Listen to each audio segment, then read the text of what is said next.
One with nature.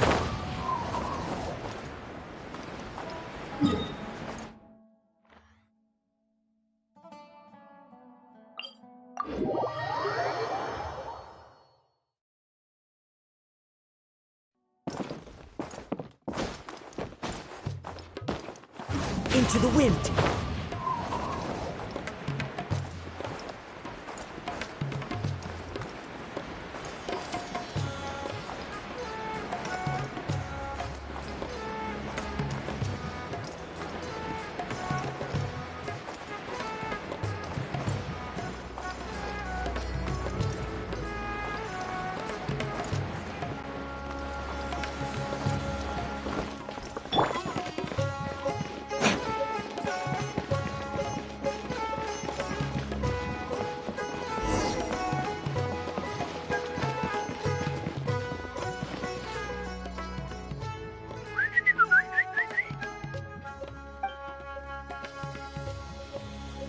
Hey, little birdie, don't feel down.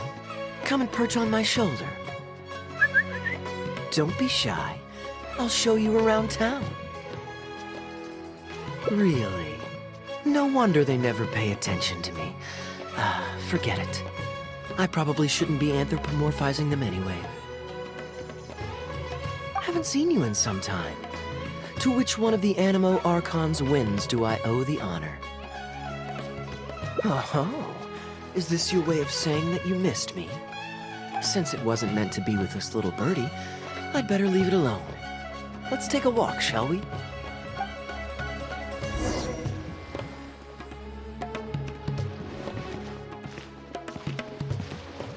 If you're wondering why I'm here, Jean's been worrying about trade safety recently. I discovered this when I unwittingly burst into her office to save the day.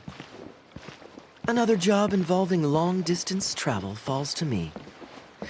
I suppose it's my own fault for having such a strong sense of duty.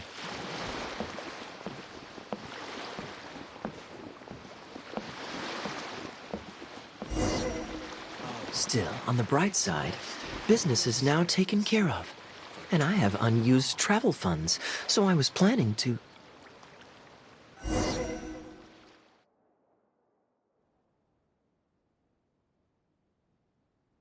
Gundafar, we are in the middle of a war. Your place is at the front lines by my son's side. Pray tell, what provokes your unwarranted return to the palace? A matter of utmost importance, Your Majesty, such that I must personally report it to you. Huh. Outdoor theater. Looks fun. Actually, yes. I saw some guards do a musical performance when I was traveling with their caravan in Sumeru. They were desert dwellers. So are these actors. And I think I actually recognize one of them. Come on, let's go watch.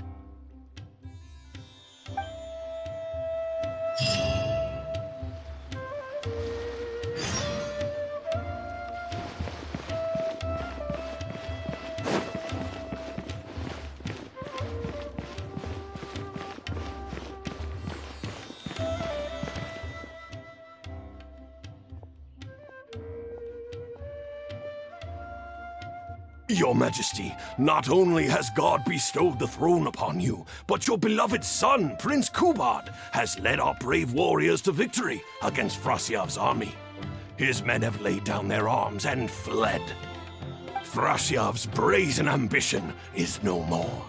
He has bowed his head and now presents to your Majesty an offering of treasures and hostages, as well as a plea for peace.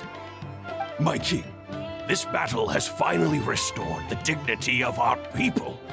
Moreover, with Frasyav's offer of land comes the opportunity to expand our borders, as your Majesty so greatly wishes. His Highness the Prince and I believe this peace settlement will be a great boon to our nation.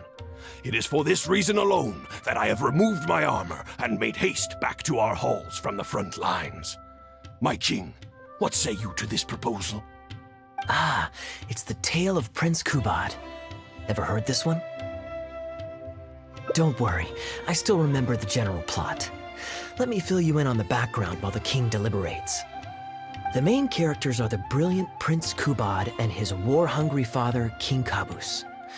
The one talking to the king right now is Gundafar, the prince's tutor. When the prince was young, the king was deceived by a malicious rumor that the prince had mistreated his stepmother. He demanded that the prince walk through a blazing fire to prove his innocence. Miraculously, the prince emerged unscathed, thus proving his innocence. But the seeds of doubt had already been sown in the king's mind. Now uneasy in the presence of his mistrustful father, the prince requested to be sent away to the battlefield where he would fight against Frasiev's army. That's the enemy general we heard them mention just now. This is the part where the prince has won the war and decided to forge a peace with the rival nation. He wrote a letter recommending peace to his father. Oh, it looks like the king's made up his mind. Let's keep watching. Frasiev lost because he did not have the blessing of God. Our God will always watch over us and punish our enemies. Once the bells of war have begun to toll, they shall not cease until the blood of our enemies fills the land. There can be no victory until the last enemy soldier has fallen. If Kubad still wishes to be my son and hold the intaglio I bestowed upon him as proof of his royal blood, then he must obey my command. Your Majesty, I must caution that a nation destroyed is not a fallen city writ large. Now, the loss of one city strikes fear into the hearts of our enemies, compelling them to accept defeat and cede land in exchange for peace. If, however, we insist on bringing a whole nation to its knees, then so long as a single person is left standing, they will see us as their sworn enemy, and one day return to us tenfold the pain that we have inflicted on their nation and family. My king, a people is to their nation as wild grass to the open prairie. Though we burn down the whole field and spare not one blade of grass, roots continue to grow unseen beneath the surface.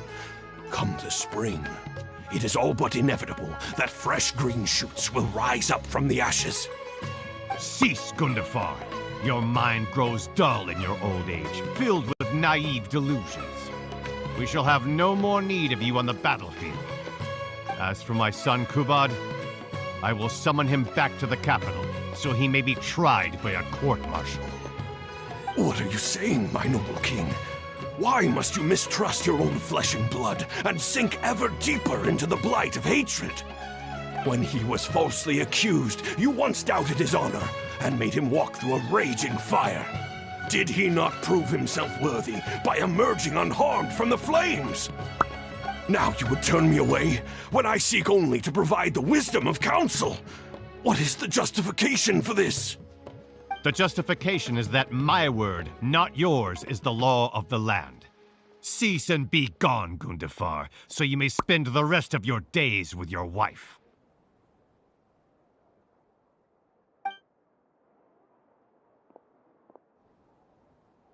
What has become of the king that I served with my life? Fanaticism has robbed him of all reason and wisdom. Peace is surely the most favorable path for our nation, yet he refuses to accept it. I must think of a way to seize control of the army back from the hands of my wayward son, that they might continue the fight to the end. Perhaps the first task should be this. I shall send a loyal contingent of warriors to eliminate Frasiev and the hostages he has sent to our palace. Brilliant acting, Darbil. I saw you approaching us in the middle of the scene. I was worried that my performance would be subpar and you'd think I was just making a fool of myself. Not at all. Far from it. Actually, let me introduce you. This is Darbil, the actor for King Kabus. When we first got to know each other, he was still a guard for one of the merchant caravans. Seems like he's now made the switch to full-time acting.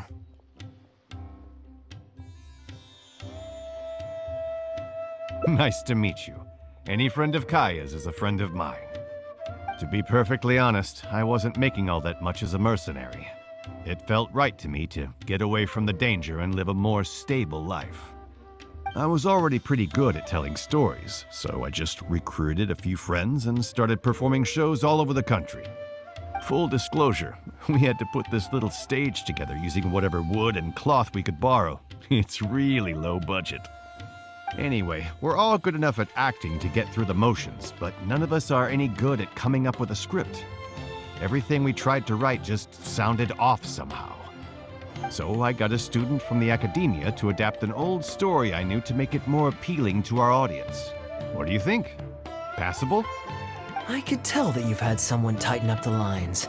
They turned out very nicely. That's good. Well, as you can see, even now, we still don't have much of an audience. Don't suppose you'd be interested to see the rest of the show? Sure, why not? I don't have anything pressing lined up. And I don't think the Traveler does either. Tickets for 2, please. How much would that be?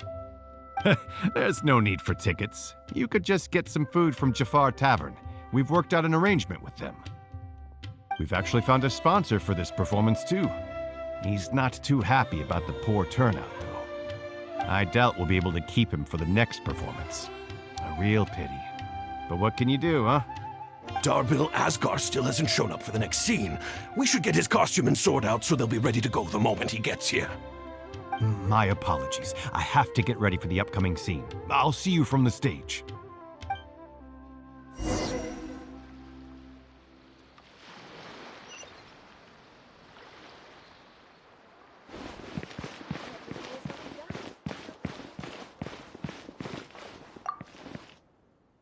Would you two like to order some food? What can I get you? If you're looking for recommendations, today's special is the tandoori roast chicken. Bear with us a moment. We're just going to take a look at the menu. I was at Port Ormos discussing some business opportunities, and some crook was trying to pull a fast one on me. Darbil took pity on me and politely asked him to make himself scarce. He's a good guy. A decent storyteller, too. Quite an interesting character. There's a lot of fun to be had if you hang around interesting people doing interesting things. Especially if you're in the company of an interesting friend. That's my secret formula for staying in a good mood. Try it out sometime. You'll see what I mean. Thanks for waiting. We're ready to order now. We'll take you up on that tandoori roast chicken. And let's throw in some desserts, too.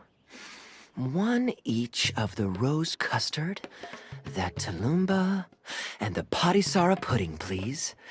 That should see us through the show.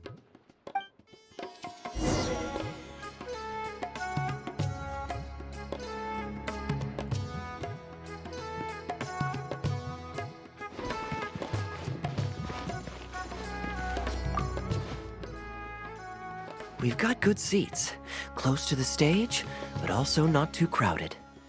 We can watch the show as we eat. If I remember correctly, the next scene should focus on the prince. But I won't spoil it for you. You have to experience it for yourself. You could say that.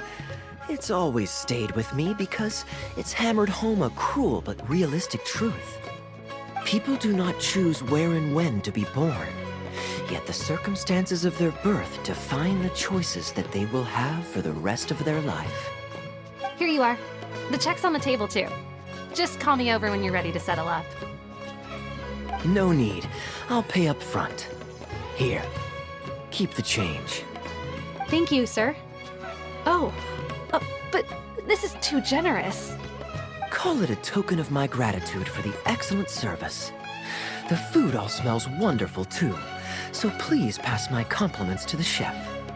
Thank you so much, sir. Let's dig in, traveler.